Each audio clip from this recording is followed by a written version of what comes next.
Hello students. First class में हमने syllabus discuss कर लिया था कि किस टॉपिक से कितने प्रश्न पूछे जाते हैं। उसी के बाद में आज जो हम क्लास स्टार्ट कर रहे हैं वो हम मैथ्स के नंबर सिस्टम या संख्या पद्धति के टॉपिक से स्टार्ट कर रहे हैं। जिन बच्चों ने वो नहीं देखा है कि किस टॉपिक से कितना पूछा जाता है वो वीडियो जाके देख सकते हैं। ठीक है, वैसे तो सबको पता ही होगा कि कितना किस टॉपिक से पूछते हैं, फिर भी मैंने फर्स्ट क्लास में आपको बता दिया था। ठीक है, आज की क्लास हमारी है नंबर सिस्टम की या संख्या पद्धति की। इसको हम दो पार्ट्स में करेंगे। पहला जिसमें हम लासा मासा और संख्याओं के बारे में जानेंगे।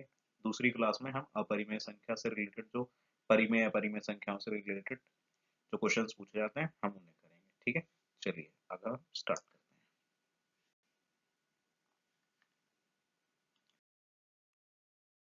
ओके, तो सबसे पहले हमारा जो होता है टॉपिक है वास्तविक संख्याएं की रियल नंबर्स या वास्तविक संख्याएं क्या होती हैं।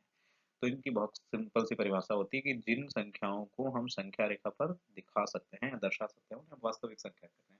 संख्या रेखा आपने पढ़ी होगी कि एक लाइन पे बीच में जीरो, इधर सब प्लस की संख्या है, इधर माइनस की संख्या है। ठीक है, तो कौन कौन सी होती है? प्राकृतिक संख्या या नेचुरल नंबर्स, जो एक से स्टार्ट होती है संख्याएं वो प्राकृतिक संख्या होती है। ठीक है, उसके बाद होल नंबर्स या पूर्ण संख्याएं जो जीरो से स्टार्ट होती हैं, जीरो से प्रारंभ होती हैं। फिर आते हैं पूर्णांक या इन्हें बोलते हैं हम इंटीजर्स, इंग्लिश में इंटीजर्स बोलते हैं। मतलब इसमें जीरो भी आता है, प्लस की संख्याएं भी आती हैं, माइनस की संख्याएं भी आती हैं। इसके बाद आते हैं रेशनल नंबर्स। रेशनल नंबर्स परिमेय संख्याएं जिनको हम पी व क्यू की फॉर्म में लिख सकते हैं। उसके बाद आती है इनरेशनल नंबर्स जिनको हम पी वाई क्यू की फॉर्म में नहीं लिख सकते हैं। ठीक है, इनको हम दूसरी क्लास में डिस्कस करेंगे, इससे एक क्वेश्चन आता ही है। ठीक है, ओके। तो कुछ संख्याएं जैसे सम और विषम का भी कॉन्सेप्ट होता है, क्योंकि कभी कभी लोग कंफ्यूज हो जाते हैं सम संख्या विषम संख्या अभाज्य संख्या में। ठीक है, सम संख्याएं क्या होती हैं? वह संख्याएं जो दो से कट जाती हैं। ठीक है, वो सम संख्या होती है, जैसे दो, चार, छ, आठ, ऐसे। ठीक, विषम संख्याएं क्या होती हैं? ये ऑड नंबर्स, वे संख्याएं जो दो से नहीं कटती हैं। ठीक, सबसे सिंपल डेफिनेशन यही होती है, सबसे आसान, जो दो से नहीं कटती हैं। अब जैसे कौन सी? तीन, पाँच, सात, नौ, 11, 13, ऐसे करते चले जाएं, जो दो से नहीं कट रही हैं वो विषम संख्या है। कंफ्यूज नहीं होना है, विषम संख्याएं अलग होती हैं, अभाज्य संख्याएं अलग होती हैं। ठीक है, आगे हम पढ़ेंगे अभी कि अभाज्य संख्या और, ठीक है, भाज्य संख्याएं और अभाज्य संख्याएं, इन्हें हम प्राइम नंबर्स और कंपोजिट नंबर्स भी बोलते हैं। तो पहले हम प्राइम नंबर्स पढ़ लेते हैं, कंपोजिट नंबर देखते हैं।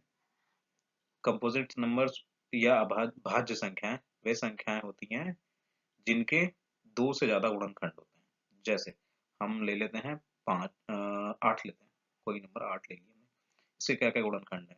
एक तो एक है, दो है, चार है और आठ है, तो इसके दो से ज्यादा गुणनखंड है, तो ये कैसी होगी?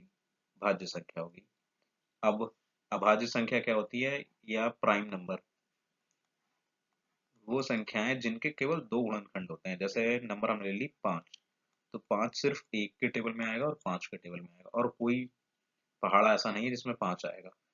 ले लिया हमने सात, तो ये एक के टेबल में आएगा, पहाड़े में आएगा, और सात के पहाड़े में। इसके अलावा ये किसी के पहाड़े में नहीं आएगा। कोई बड़ी नंबर लेते हैं, जैसे 19 ले लेते हैं, ये एक के पहाड़े में आएगा और 19 के पहाड़े में आएगा बस। 23 ले लेते हैं, ये एक के पहाड़े में आएगा और 23 के पहाड़े में आएगा। ठीक, तो वे संख्याएं जिनके सिर्फ दो गुणनखंड होते हैं वो होती हैं अभाज्य संख्याएं।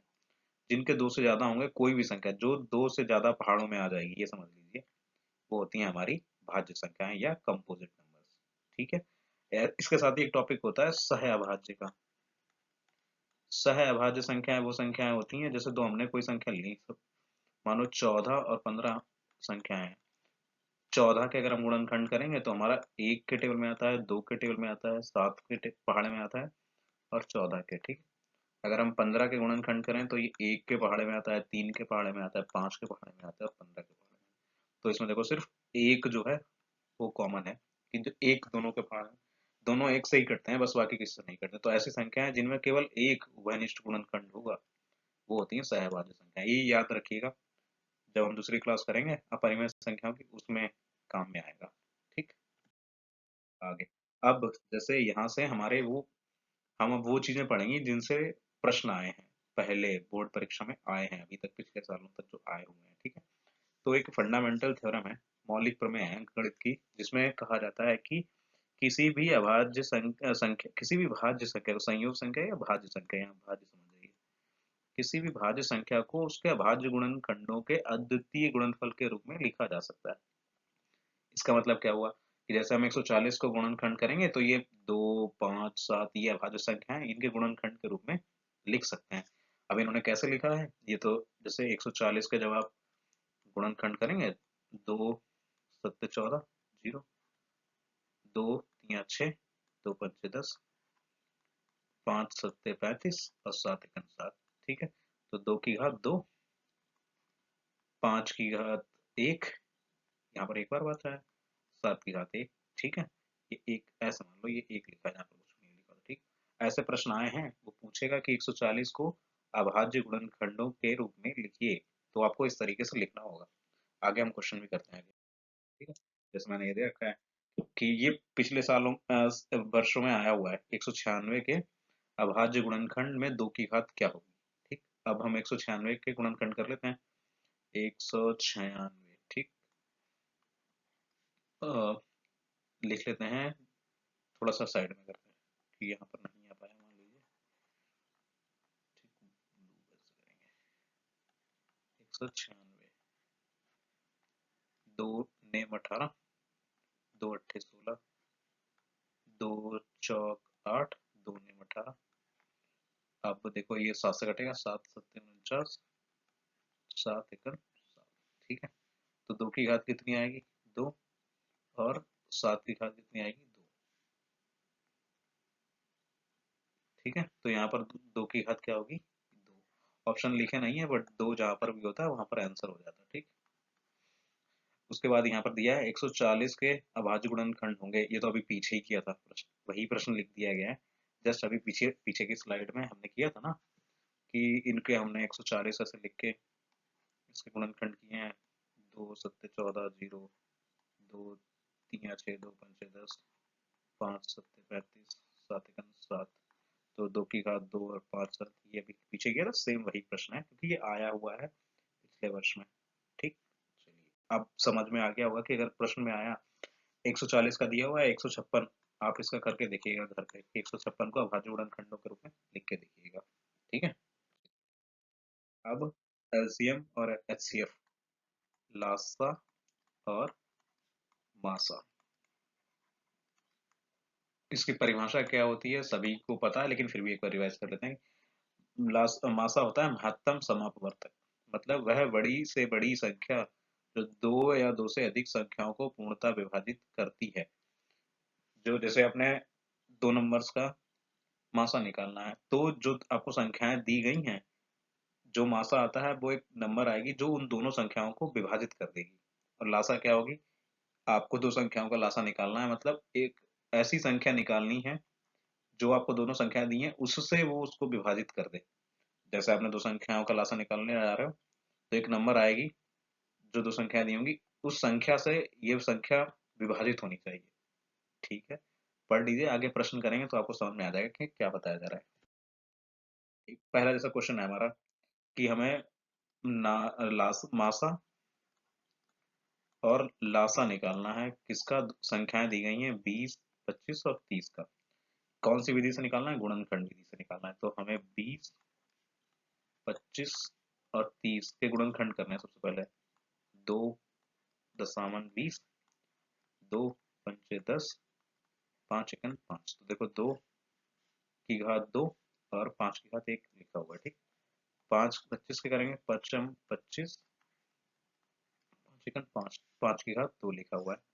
30 के करेंगे, 5 छक्का 30, 2 3 6, 3 एकन 3, 5 की घात 1, 2 की घात 1, 3 की घात 5 की घात 1। ठीक है, अब देखो मासा में क्या होता है, जो तीनों में संख्या आई हुई है उसकी सबसे छोटी घात देख लेनी थी। जैसे इसमें भी 5 आया है, इसमें भी 5 आया है, इसमें भी 5 आया है, तो इस 5 की सबसे छोटी घात क्या है, 5 की घात 1, तो ये हमने लिख दिया है, ये हमारा मासा हो गया।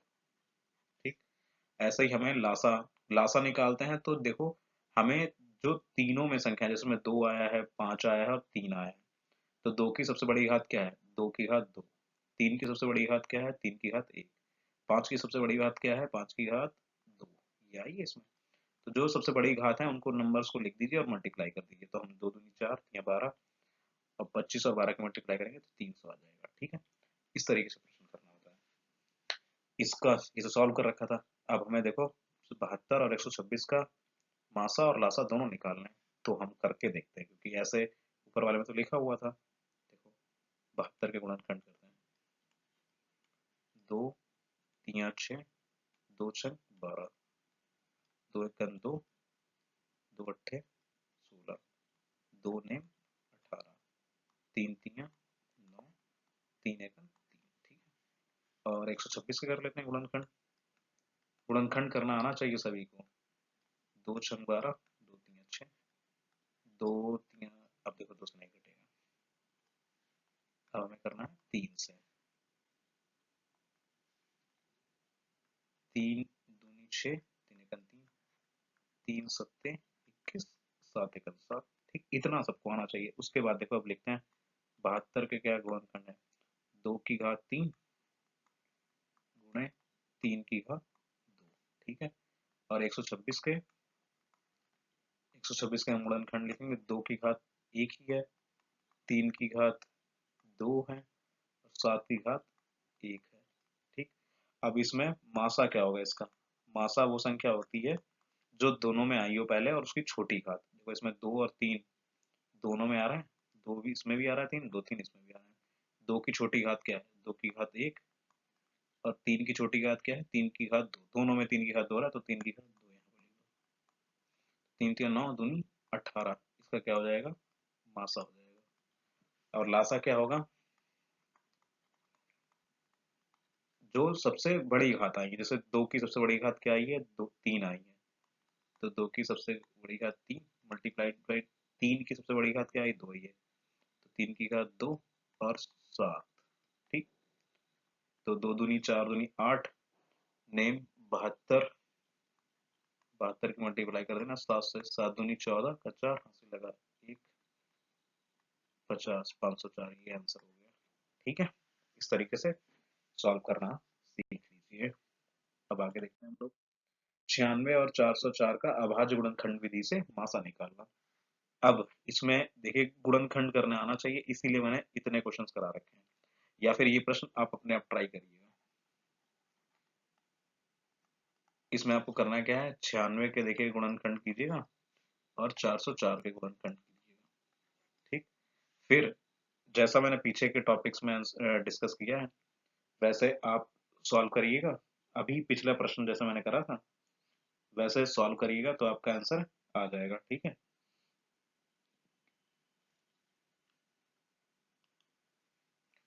ठीक, इसका चाहे आंसर आप लोग लिख लीजिए। इसका जो मासा निकल के आएगा वो 4 आएगा। आप एक लो बार करके देखिएगा। ठीक है, फिर अगर नहीं समझ में आता तो कमेंट कर दीजिएगा, मैं आपको ये सॉल्व करके दिखा दूंगा अगली क्लास में। ठीक है, चलिए आगे करते हैं। अब देखिए अभी तक हमने क्या गुणनखंड करके लासा और मासा निकाल लिया, लेकिन इन दोनों के बीच में एक फॉर्मूला भी होता है, इसमें एलसीएम और लासा और मासा का संबंध। वो ठीक है, वो क्या होता है? जैसे लासा लासा और मासा को अगर हम मल्टीप्लाई करेंगे तो जो जो संख्याएं दी गई हैं उन संख्याओं के गुणनफल के बराबर होता है। सब मान लो कि एक संख्या 1 है और एक ए है और एक बी है, तो दोनों को गुणा करेंगे तो लासा और मासा का गुणा उन दोनों संख्याओं के गुणा के बराबर होगा। ठीक, अब प्रश्न में क्या होगा? लासा दिया होगा और दोनों संख्याएं दी होंगी तो मासा पूछ लेगा। क्या पता मासा दिया होगा तो दोनों संख्याएं दी गई होती तो लासा पूछ लेगा। ऐसे प्रश्न आए हुए हैं, हम एक दो प्रश्न इसके लिए भी कर लेते हैं। जैसे अब देखो इसमें हमें मासा दिया गया है कि हमारा मासा कितना है? 6 है, और लासा कितना है? 72 है। तो हमसे पूछा गया है कि नंबर का पेयर क्या होगा, मतलब गुणनफल क्या होगा संख्याओं का। तो संख्याओं का गुणनफल, गुणनफल इसका फॉर्मूला हमने क्या बताया था कि लासा और मासा का, लासा और मासा का गुणनफल। तो हम सब 72 के गुणा 6 से कर देंगे तो दोनों संख्याओं का गुणनफल आएगा 6 दूनी 12, 7 छक 42, 43, 432 आ जाएगा। ये हमारा आंसर है। ये फॉर्मूला याद कर लीजिएगा, इससे प्रश्न जरूर आएंगे। जैसे अब आगे देखो, मैंने बताया था कि इसमें देखो क्या करा है, हमें नीले कलर से करेंगे कि इसमें क्या है, लासा दिया गया है 84, या संख्या क्या दी गई 12 और 21, मासा पूछा गया है। फॉर्मूला क्या था, लासा की मासा से गुणा करेंगे तो दोनों संख्याएं कितनी, 12 और 21 के गुणनफल के बराबर होगी। अब हमें क्या दिया गया, लासा दिया गया, लासा कितना दिया गया 84, पूछा क्या गया है मासा, तो मासा बराबर क्या करेंगे, 12 गुणे 21 बटे 84, 12 एकम 12, 12 सत्ते 84, 7 एकम 7, 7 तिया 21, तो मासा कितना आ गया, 3 आ गया। ठीक, ये फॉर्मूला याद रखिएगा, इसी से क्वेश्चन हो जाएंगे और ऐसा ही कोई प्रश्न आएगा। अब जैसे देखो, लासा हमें दिया गया है 168 और मासा दिया गया है 6, एक संख्या 24 है तो दूसरी संख्या पूछी गई है। फॉर्मूला क्या होता है, लासा की मासा से गुणा करेंगे तो दोनों संख्याओं a और b का गुणनफल आ जाएगा।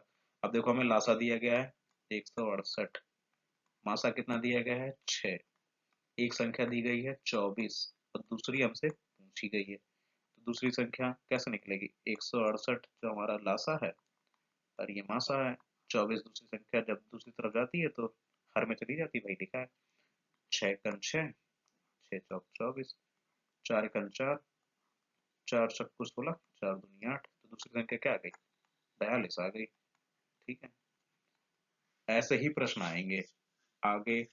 ठीक है, एक बार ये रिवाइज कर लीजिएगा, प्रश्न करके देखिएगा। एक प्रश्न बताइए, हम आपको दे देते हैं जिसको आप सॉल्व करके देखिएगा।